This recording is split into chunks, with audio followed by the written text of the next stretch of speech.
Hello guys, तो स्वागत है आपका हमारे चैनल में रेलवे मैन विकास में। आज गाइस हम लोग चालू करने वाले हैं भूगोल, और भूगोल में सीखने वाले हैं इसका पहला ही चैप्टर एस्ट्रोनॉमी। एस्ट्रोनॉमी मतलब खगोल विज्ञान। इसमें हम जानेंगे कि ब्रह्मांड क्या होता है, आकाशगंगा क्या होते हैं, तारा क्या होता है, सूर्य क्या होता है, कैसे ब्रह्मांड के बाद तारे ये सब निर्माण हुआ, तारे का जीवन चक्र क्या होता है, पूरी डिटेल्स में हम लोग पढ़ने वाले हैं। ये पढ़ने के बाद हम लोग ऑब्जेक्टिव बना लेंगे, फिर सारी चीज़ समझ में आ जाएगी। तो आप लोग हमारे साथ बने रहिए, आराम से वीडियो देखते रहिए, सारी चीज़ समझ में आ जाएगी। ठीक है, चलिए चालू स्टार्ट करते हैं हम लोग। तो सबसे पहले आप लोग समझिए कि ये भूगोल होता क्या है। ज्योग्राफी जो शब्द है, इसको थोड़ा सा दूसरा पेन ले लेते हैं। ज्योग्राफी के मतलब होता है जियो प्लस ग्राफिया। इसका मतलब होता है कि पृथ्वी का वर्णन करना। यह एक प्रकार का समझिए कि ये ग्रीक शब्द है। ठीक है, ज्योग्राफी का पूछ देगा पिता किसे कहते हैं, तो याद रखिएगा एरेथेस्थनीज को। और पूछ देगा कि मॉडर्न ज्योग्राफी का पिता किसे कहते हैं, तो रिटर तथा हम्बल्ट को। ठीक है, इसके बाद हम समझने वाले हैं कि जो ये भूगोल होता है इसको कितने भागों में बांटा गया है। तो भूगोल को सबसे पहले दो भागों में बांटा गया है। एक होता है प्राकृतिक भूगोल और दूसरा होता है मानव भूगोल। प्राकृतिक भूगोल को ही भौतिक भूगोल कहा जाता है। ठीक है, प्राकृतिक भूगोल का मतलब होता है कि प्राकृतिक चीज़ों का अध्ययन, जैसे खगोल विज्ञान, भू आकृति विज्ञान, जलवायु विज्ञान, और भी आ जाएगा समुद्र विज्ञान, जैव भूगोल। ठीक है, अब खगोल विज्ञान में एस्ट्रोनॉमी में किस किस चीज़ का अध्ययन किया जाएगा, तो आकाशीय पिंड का अध्ययन, जैसे तारा, आकाशगंगा, ग्रह, उपग्रह, ये सब का अध्ययन होगा खगोलीय विज्ञान में। भू आकृति विज्ञान में मतलब समझिए भूमि का आकृति के बारे में। तो भूमि की आकृति में मतलब समझिए पर्वत, पहाड़, भूमि कहीं कहीं जो पृथ्वी कहीं ऊंची है, कहीं समुद्र है, कहीं गड्ढा है, तो इस सब का अध्ययन पर्वत, पहाड़, पठार, पृथ्वी की आंतरिक संरचना के बारे में अध्ययन भू आकृतिक विज्ञान में किया जाता है। जलवायु विज्ञान का मतलब हो गया जहाँ जल तथा वायु का अध्ययन हो, जैसे जल तथा वायु, जहाँ जल होगा, वायु होगा, वहाँ तो टेम्परेचर निश्चित है कि अलग अलग होगा, तो टेम्परेचर का अध्ययन इसमें किया जाएगा। मौसम का अध्ययन किया जाएगा, जैसे पृथ्वी के जो हो गया उत्तरी गोलार्ध में कहाँ टेम्परेचर कम होता है, कहाँ ज़्यादा होता है, विश्व पर कम होता है, ज़्यादा होता है, इसके बारे में अध्ययन इसमें किया जाएगा जलवायु विज्ञान। वायुदाब के बारे में अध्ययन किया जाएगा। इसके बाद समुद्र विज्ञान हो गया। समुद्र विज्ञान मतलब इसमें लवणता के बारे में इसका अध्ययन, समुद्र की लवणता किसी की ज़्यादा होती है, किसी में कम होती है, सबसे खारा झील, ये सब लवणता के बारे में अध्ययन समुद्र विज्ञान होगा। जलधारा के बारे में अध्ययन। जैव भूगोल में पादप जंतु का अध्ययन किया जाता है। ठीक है, तो आइए हम सबसे पहले पहला ही टॉपिक खगोल विज्ञान के बारे में अच्छे से अध्ययन करते हैं। खगोल विज्ञान में सबसे पहले ये ब्रह्मांड जो है, ये ब्रह्मांड है क्या। तो आपको कोई पूछे एक लाइन में ब्रह्मांड क्या है, तो आप बताइएगा आकाशगंगाओं का समूह को ब्रह्मांड कहते हैं। अब आगे पढ़ने को मिलेगा आकाशगंगा क्या है, ज़्यादा चिंता नहीं करनी है, आगे आप बने रहिएगा वीडियो में, सारी चीज़ें ध्यान से समझते जाएंगे। तो आप समझिए इसके बाद कि रेड शिफ्ट की घटना किसको कहते हैं। जितना पढ़ाया जा रहा है उतना केवल ध्यान दीजिए, सारी चीज़ समझ में आ जाएगी, क्योंकि आकाशगंगा पढ़ाने से पहले ये सब बतानी बहुत ज़रूरी है। ठीक है, तो ये रेड शिफ्ट की घटना क्या है, तो आप समझिएगा कि एक हबल नामक वैज्ञानिक थे, हबल टेलीस्कोप नाम भी सुने होंगे। तो हबल नामक वैज्ञानिक ने एक बार ऐसा देखा कि जैसे कोई भी, जैसे मान लो अपने वो टेलीस्कोप से देखा कि कोई भी अगर पिंड है तो वो दूर जा रहा है, तो वो काफ़ी लाल में परिवर्तित होते जा रहा है, काफ़ी लाल में परिवर्तित होते जा रहा है। ठीक है, ये फिगर थोड़ा सा ऐसे बनेगा, कोई भी चीज़ दूर जाती है तो छोटी होती है, इसको ऐसे मत समझिएगा। जैसे मानिए पहले बड़ा था, इसको हटा देते हैं एक मिनट। मानिए सबसे पहले कोई बड़ा चीज़ था, फिर जाएगा तो ये छोटा, इसके बाद इससे छोटा, इसके बाद इससे छोटा।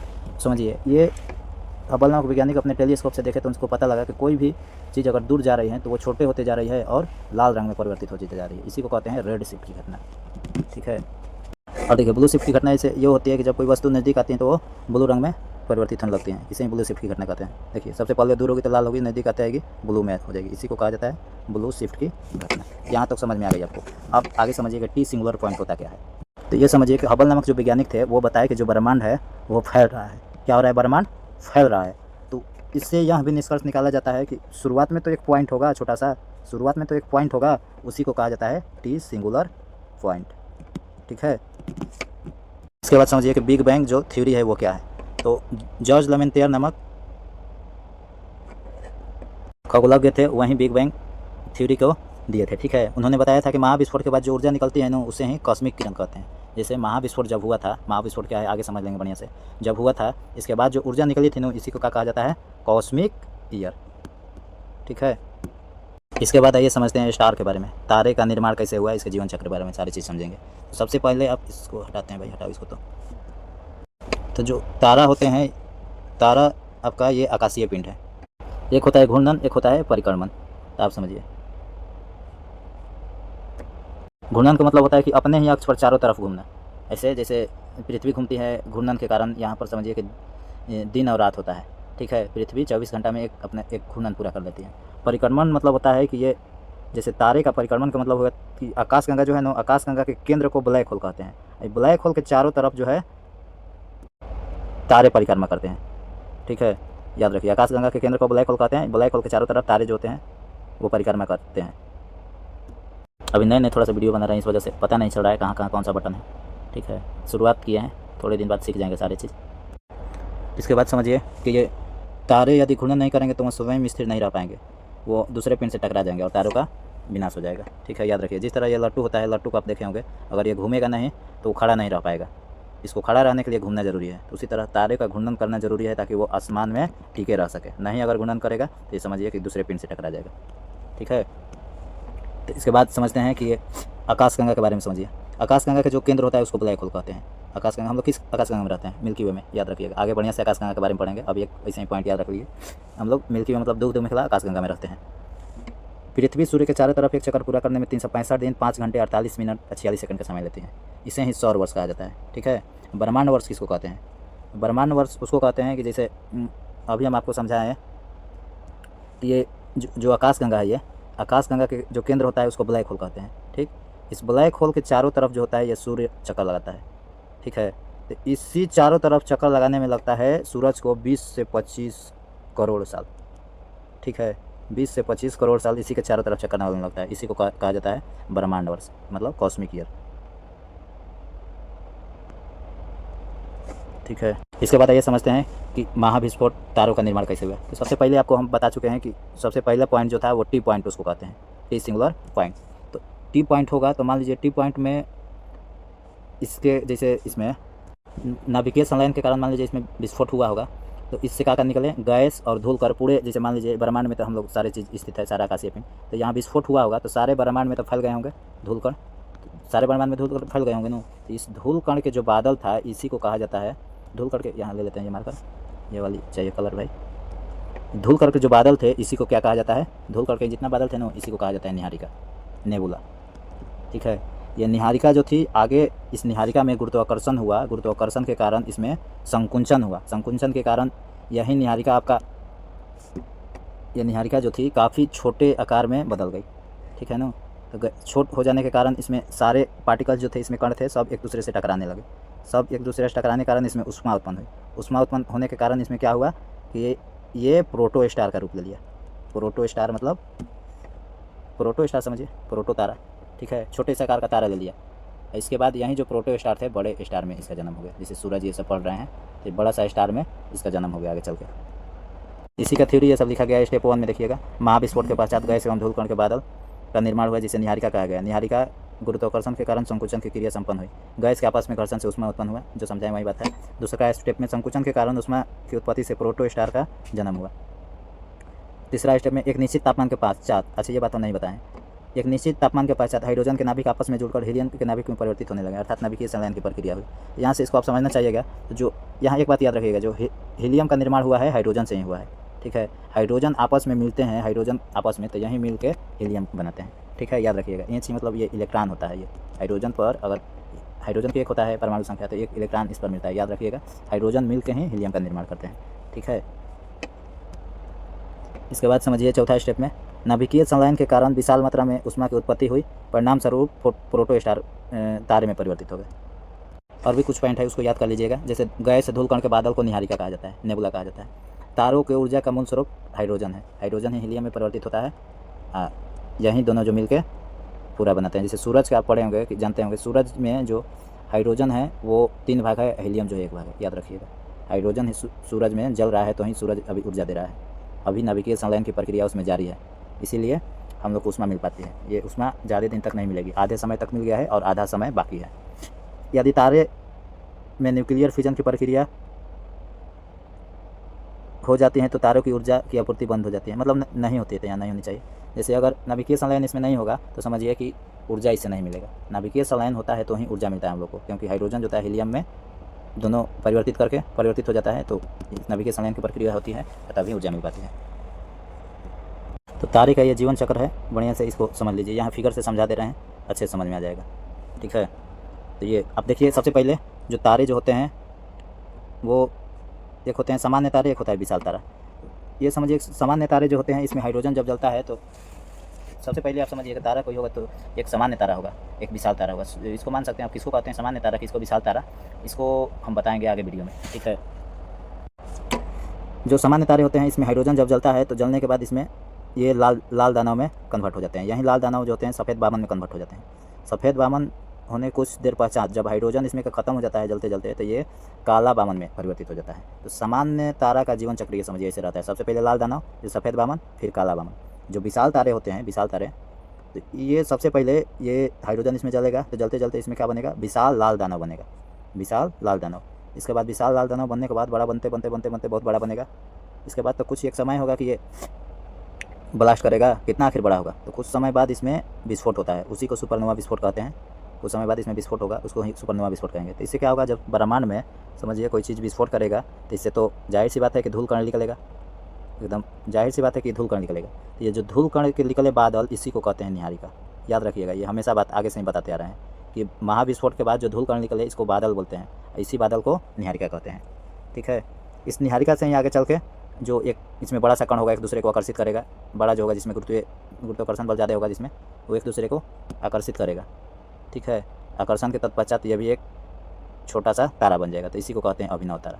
याद रखिएगा, अभिनव तारा का निर्माण जो होता है सामान्य तारा के बाद होता है, सॉरी विशाल तारा के बाद होता है, सॉरी माफ़ कीजिएगा, विशाल तारे के बाद होता है। और दूसरा पॉइंट इसमें समझिए, इसमें कि तो सारे धूल कण यहाँ से निकल गए, लेकिन इसके जो केंद्र होगा सेंटर में जो होते हैं न्यूट्रॉन एकत्रित हो जाते हैं। ठीक है, तो सेंटर में जब ये सुपरनोवा विस्फोट के बाद सेंटर तक बचा है, इसमें न्यूट्रॉन जो होते हैं एकत्रित हो जाते हैं। तो जब न्यूट्रॉन एकत्रित होंगे तो और भी ये बड़ा होते चला जाएगा, ये बड़ा होने से बनता है न्यूट्रॉन तारा। ठीक है, इसको याद रखिएगा, न्यूट्रॉन तारा। इसका एक उदाहरण है पल्सर। पल्सर जो है कैसा तारा है, नाम सुने होंगे पल्सर। पल्सर एक प्रकार के न्यूट्रॉन तारा है। न्यूट्रॉन तारे का निर्माण कैसे होता है ये भी समझ गए होंगे। आइए थ्योरी में देख लेते हैं इसको। यहाँ से तारे का जीवन चक्र देखिए, तारा हो गया सामान्य तारा, विशाल तारा। सामान्य तारा बताएं आपको कि लाल रंग में परिवर्तित हो जाता है, हाइड्रोजन जलता है तो इसमें निकलने के कारण आकार बढ़ते बढ़ते बढ़ते लाल रंग में परिवर्तित हो जाता है। लाल दानव जो होते हैं ये सफ़ेद बामन जो होते हैं काला बामन में परिवर्तित हो जाते हैं। इसके बाद देखिए नोट में, ऐसे तारा जिनका आकार सूर्य के आकार के बराबर या छोटा हो उसे सामान्य तारा कहते हैं। अच्छा, वहाँ पर जो रोके थे हम आप, ये जैसे सामान्य तारा कौन बनेगा, और मार्कर मेरी कहाँ है भाई, देखो सामान्य तारा कौन होगा, अब विशाल तारा कौन होगा, इसको ध्यान से समझ लीजिए।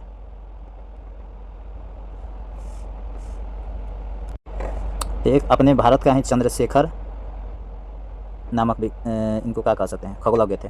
ठीक है, इन्होंने बताया कि जैसे अभी जो वर्तमान में सूरज है, सूरज के द्रव्यमान के अगर 1.44 गुना जिनका द्रव्यमान होगा या इससे अधिक होगा, तो वो तारे जो होंगे विशाल तारे में कन्वर्ट होंगे। इतना होगा, इससे कम होगा तो उसको कहते हैं सामान्य तारा। ठीक है, सामान्य तारा और विशाल तारा में यही अंतर है, आप याद रखिएगा, 1.44 गुना। इसी को चंद्रशेखर सीमा कहा जाता है। ठीक है, ये क्वेश्चन बहुतों बार पूछा गया है कि चंद्रशेखर सीमा में मतलब किसे कहा जाता है। तो कोई भी तारा जो होते हैं, सामान्य तारा कौन सा होंगे, विशाल तारा कौन सा होंगे, इसका अनुमान लगाया जा सकता है कि जो सूरज है, सूरज के द्रव्यमान के अगर 1.44 गुना जिसका द्रव्यमान होगा या उससे अधिक होगा उसको विशाल तारा बोलेंगे, और उससे जैसा कम होगा तो उसको सामान्य तारा बोलेंगे। थ्योरी में आप लिख दीजिएगा कि न्यूट्रॉन तारा किसको कहते हैं। अभी हम आपको बताएं, न्यूट्रॉन तारा जो होते हैं वो जैसे आपका सुपरनोवा विस्फोट हुआ था तो उसके केंद्र पर न्यूट्रॉन जो होते गए एकत्रित होते गए। ठीक है, एकत्रित होने के कारण ये एक प्रकार तारे के रूप, कुछ देर बाद ऐसा होता गया तो कुछ समय बाद ये तारे में कन्वर्ट हो गए, इसी को बोलते हैं न्यूट्रॉन तारा। पल्सर इसका उदाहरण है, पल्सर एक प्रकार का न्यूट्रॉन तारा है। ठीक है, अब चलिए आगे समझने वाले हैं कि ब्लैक होल होते क्या है। ब्लैक होल मतलब कृष्ण विवर। समझिए कि ब्लैक होल क्या है, कैसे बनता है। तो ब्लैक होल एक प्रकार का आकाशीय पिंड है आपका। ब्लैक होल क्या है, एक प्रकार का, यह एक प्रकार का आकाशीय पिंड है। इसमें गुरुत्वाकर्षण जो होता है सर्वाधिक होता है और घनत्व भी सर्वाधिक होता है। गुरुत्वाकर्षण इसमें इतना अधिक होता है कि यहाँ प्रकाश को भी लौटने नहीं देता है, इसीलिए ये काला दिखता है। आप पढ़े होंगे 10th में कि कोई भी चीज़ काली क्यों दिखती है, क्योंकि वो सारे प्रकाश को अवशोषित कर लेती हैं। ये सारे प्रकाश को अवशोषित कर ले रहा है, इसी वजह से यहाँ काला दिख रहा है। ठीक है, ये बना कैसे, इसके बारे में समझते हैं कि सबसे पहले जब सुपरनोवा विस्फोट हुआ तो केंद्र पर भारी पदार्थ एकत्रित होने गए। जैसे सुपरनोवा विस्फोट जब हुआ था, ये मार्कर ले रहे हैं ये वाले, सुपरनोवा विस्फोट होने के कारण जैसे ये केंद्र था, सुपरनोवा जब विस्फोट हुआ तो एक तरफ तो निहारिका बना, धूल कण के बादल बने, दूसरी तरफ केंद्र पर जो भारी पदार्थ इधर आकर्षित होने लगे केंद्र पर, जिसके कारण इसका घनत्व और ग्रेविटी बढ़ते गया, जिसके कारण इसका घनत्व और ग्रेविटी जो था ये क्या होते गया, बढ़ते गया। यहीं आगे चल के ब्लैक होल का रूप ले लिया। ब्लैक होल का कहा जाता है कि ब्लैक होल का घनत्व इतना अधिक होता है कि इसको एक चम्मच निकाल कर पृथ्वी पर मार दिया जाए तो पृथ्वी का छेद हो जाएगा इस पार से उस पार। ठीक है, तो आपको ब्लैक होल समझ में आ गया होगा। इतना ही पूछेगा ब्लैक होल से क्वेश्चन, पूछ देता है किसका घनत्व सबसे अधिक होता है, तो ब्लैक होल का, याद रखिएगा। और समझिए कि व्हाइट होल होता क्या है। तो जैसे ब्लैक होल है, इसके अपोजिट को हम व्हाइट होल कह सकते हैं। जैसे मान लीजिए ये यहाँ पर ये ब्लैक होल है, तो यहाँ तो इसमें प्रकाश एंट्री की, यहाँ पर क्या हुआ, प्रकाश का एंट्री हुआ, तो व्हाइट होल एक प्रकार की परिकल्पना है। जैसे मान लीजिए ये ब्लैक दिखता था तो इसको ब्लैक होल कह दिया गया, और यहाँ पर मान लीजिए ये कैसा है, ब्लैक है, ये ब्लैक होल है। ये व्हाइट दिख रहा है, इसको व्हाइट होल बोल दिया गया। ये एक प्रकार की, आप समझिए कि ये एक प्रकार की क्या है, परिकल्पना है। भाई मार्कर क्यों नहीं चल रहा है मेरा भाई?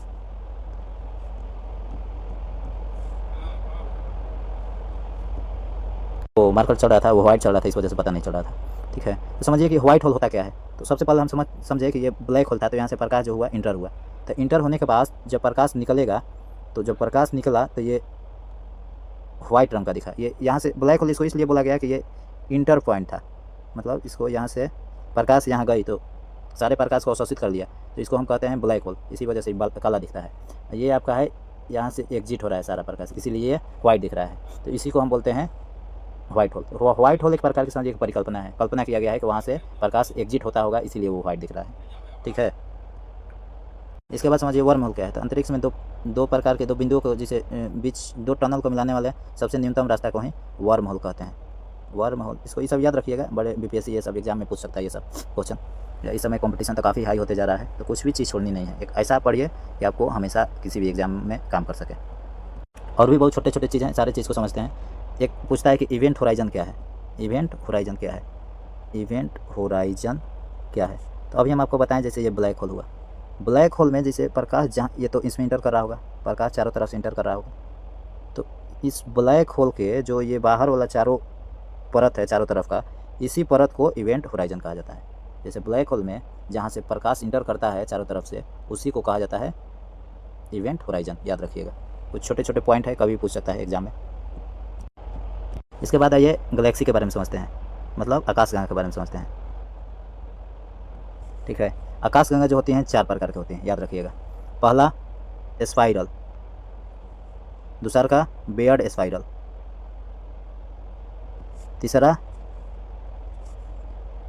दीर्घ वृत्ताकार, दीर्घ वृत्ताकार, और चौथा अनियमित। अनियमित मतलब समझिए उसका कोई आकार नहीं है।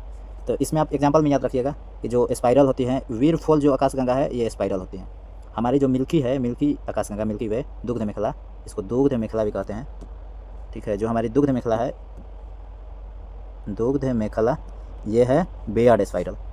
पहले स्पाइरल थी, लेकिन अब याद रखिएगा ये बेयर्ड स्पाइरल हो गई है। अगर ऑप्शन में नहीं रहेगा बेयर्ड स्पाइरल तो स्पाइरल को मार सकते हैं। ठीक है, जो एंड्रोमेडा है, एंड्रोमेडा आकाशगंगा, वो दीर्घवृत्ताकार आकाशगंगा है। और याद रखिएगा LMC, SMC, ये सब अनियमित आकाशगंगा है। ठीक है, आकाशगंगा समझ गए। आकाशगंगा तो आप समझते ही होंगे, जैसे तारों के, असंख्य तारों का समूह होता है आकाशगंगा, जिसमें काफ़ी अधिक मात्रा में तारे होते हैं। ठीक है, आकाशगंगा में काफ़ी अधिक मात्रा में तारे होते हैं। अब असंख्य मात्रा में क्या होते हैं? तारे होते हैं। इसी को क्या कहा जाता है? आकाशगंगा कहा जाता है। इसमें कुछ नियमित पैटर्न बने होते हैं, जैसे कुछ पैटर्न ऐसे बन जाएंगे, ऐसे, तो उसको तारामंडल कहते हैं। आगे हम पढ़ेंगे तारामंडल और आकाशगंगा में अंतर क्या है। तारामंडल आगे इसको बताएंगे अच्छे से। ठीक है।